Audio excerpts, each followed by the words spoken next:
Pengertian pemutusan hubungan kerja.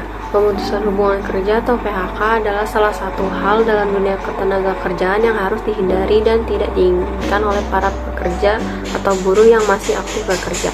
Perusahaan berupaya supaya jangan terjadi pemutusan hubungan kerja, akan tetapi dalam hal yang tidak dapat dihindari, maka dapat dilaksanakan pemutusan hubungan kerja sesuai dengan prosedur Undang-Undang Nomor 13 Tahun 2003 beserta Peraturan Ketenagakerjaan yang berlaku. Surat peringatan atau SP yang pertama berisi tentang teguran yang bersifat ringan agar karyawan tidak melakukan kesalahan secara berulang, bertujuan untuk mengingatkan dan membina karyawan berlaku selama 6 bulan.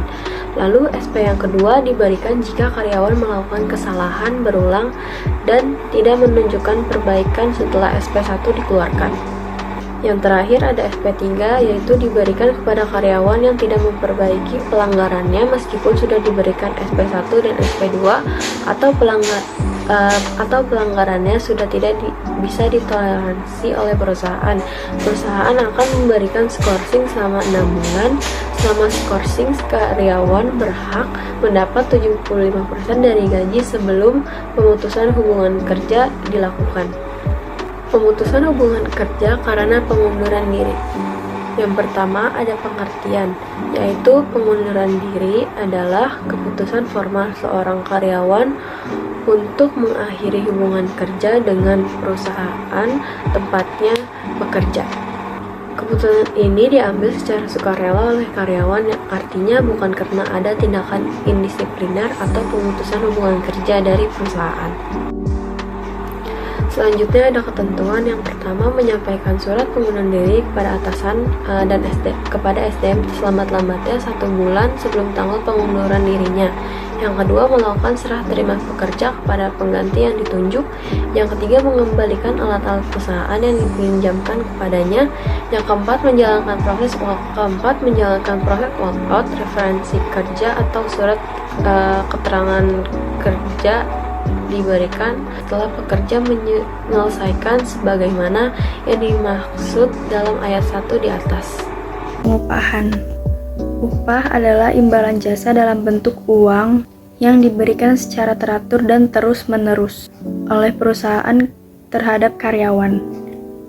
Upah dibayarkan secara tetap pada setiap akhir bulan, dan ketentuan gaji dan tunjangan yang mengacu pada Undang-Undang Nomor 13 Tahun 2003 tentang tenaga kerjaan. Selanjutnya ada penentuan upah. Penentuan upah merupakan wewenang manajemen berdasarkan golongan dan jabatan pekerja. Upah pekerja tidak lebih kecil dari upah minimum yang ditetapkan pemerintah setempat. Yang kedua ada waktu pembayaran upah.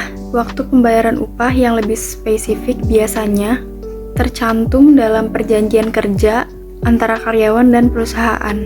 Pembayaran upah bisa dilakukan secara tunai maupun transfer bank, dan perusahaan wajib memberikan bukti kepada karyawan. Yang ketiga ada pemotongan upah kerja. Pemotongan upah atau penerimaan pekerja apabila ada diperkenakan sesuai dengan perundang-undangan yang berlaku atau ketentuan yang diatur oleh manajemen, antara lain iuran BPJS, jaminan hari tua, jaminan pensiun, iuran koperasi, dan lain sebagainya. Selanjutnya ada penyesuaian upah. Perusahaan upah merupakan wewenang dari perusahaan yang melalui manajemen yang ditunjuk. Penyesuaian upah dilakukan 1 tahun sekali dan ditetapkan berdasarkan keputusan manajemen. Selanjutnya ada pembayaran upah selama diskorsing. Yang pertama ada pelanggaran berat terhadap tata tertib atau disiplin yang berlaku di perusahaan, tidak menjalankan kewajiban sebagaimana mestinya, dan telah mendapatkan surat peringatan terakhir atau yang ketiga, serta melakukan perbuatan yang merugikan perusahaan. Yang terakhir ada upah selama sakit. Upah yang diberikan kepada pekerja yang sedang sakit, berkepanjangan, dan tidak bekerja secara terus-menerus, yang dibuktikan dengan surat keterangan dari dokter mengenai tidak dapat bekerja dalam waktu yang panjang karena penyakit tertentu. Maka besaran upah bagi para pekerja yang sakit diatur sebagai berikut. bulan ke-1 sampai dengan bulan ke-4 yaitu sebesar 100% dari upahnya, bulan ke-5 sampai dengan bulan 8 sebesar 75% dari upahnya, bulan ke-9 sampai dengan bulan ke-12 dibayar 50% dari upahnya, dan terakhir ada bulan ke-13 sampai dengan ke PHK dibayar 25% dari upahnya.